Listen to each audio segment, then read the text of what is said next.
The moon hung low and heavy over Ocean Avenue, smothering the infamous Amityville house in an eerie, silvery haze. Its red shutters, faded and peeling, seemed to frown down at the world, warning away any who dared approach. Yet it was this reputation that drew Gregory Miles, a realtor who thrived on the edge of the macabre. He saw opportunity where others saw fear. For years, the house had stood empty, its sordid history repelling buyers and attracting only the bravest or the most desperate of caretakers. It was in the worn confines of Gregory's office that Simon Creed found himself, perched on a rickety chair, half in shadow and half in doubt. The offer was tantalizing. Generous salary, free accommodations, and a promise of prestige for tending to one of America's most notorious haunted houses. But beneath the surface of Gregory's smooth pitch, Simon sensed something unspoken, a danger not fully revealed. Simon's skepticism was a shield, but curiosity gnawed at its edges. "What's the catch?" he asked, his voice a brittle whisper. Gregory smiled, thin and knowing. "No catch. Just a few rules to keep you safe. 7, to be exact." He slid a crinkled slip of paper across the desk, his eyes glinting in the light. "Read them. If you want to survive, take them seriously." Later that evening, driving toward Ocean Avenue, Simon unfolded the paper beneath the weak glow of his dashboard light. Each rule was a warning, a barrier between him and the house's malevolent heart. First, never explore the basement after dark, a simple command yet fraught with implication. Second, do not engage with any otherworldly voices you may hear.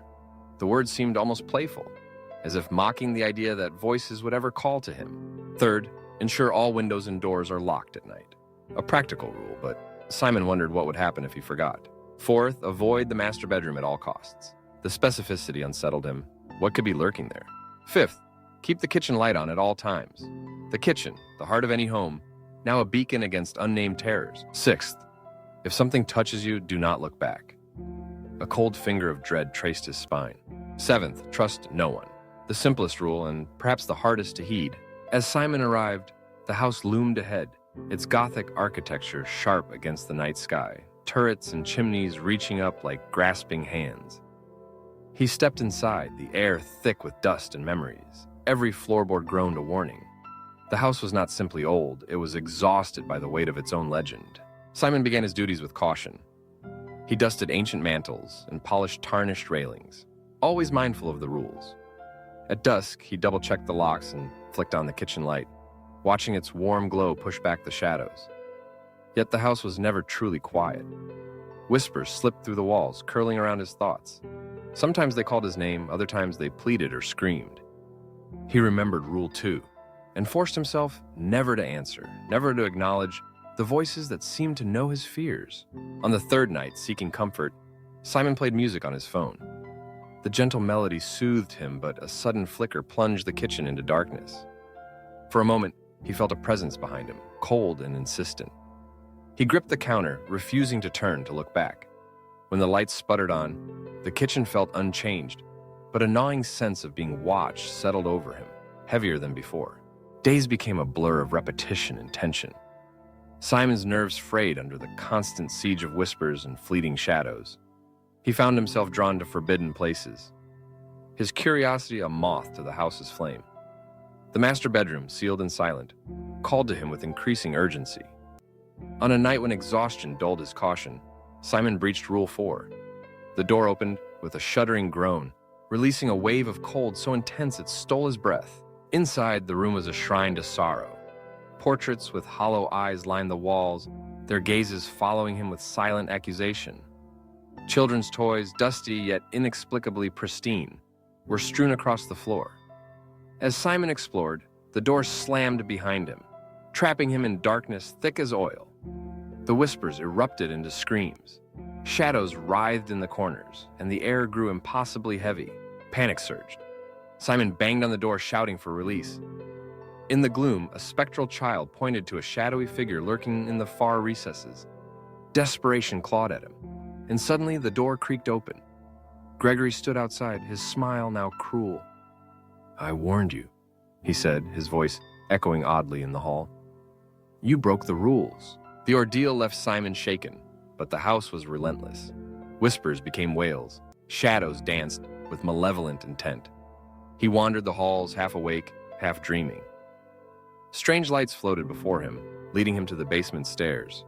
Rule 1 pressed against his mind, but the lights beckoned, irresistible. In the basement, reality twisted. Ghostly figures relived tragedies with each passing moment. Simon watched, helpless, as scenes of violence and despair played out again and again. The weight of the house's history bore down on him, threatening to crush his sanity. A sudden touch, a freezing hand on his neck, sent him scrambling up the stairs, heart thundering. He burst into the living room, the world tilting and spinning. At the window, Gregory watched, smiling, untouched by the chaos. "Run, Simon," a child's voice called. He raced to the door, fumbling with the lock, finally bursting into the yard. The night air was thick with whispers. Shadows rose like smoke, swirling around him.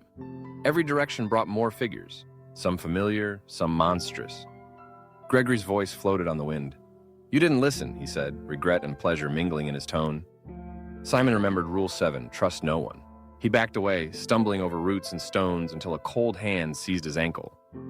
The world spun as he was dragged down, the rules flashing through his mind, warnings he had ignored, woven into his fate. Darkness swallowed Simon whole. The house claimed him, another whisper among many, trapped in its endless night. Gregory returned to the porch, his smile unchanged, waiting for the next caretaker, the next victim. The house was patient. It had all the time in the world. So the cycle continued, the rules standing silent and immutable, a warning and a challenge to those drawn by curiosity or desperation. In the pale moonlight, the Amityville house kept watch, eager for another soul to join its chorus of whispers. Another chapter in its story of dread, unfolding endlessly in the shadows.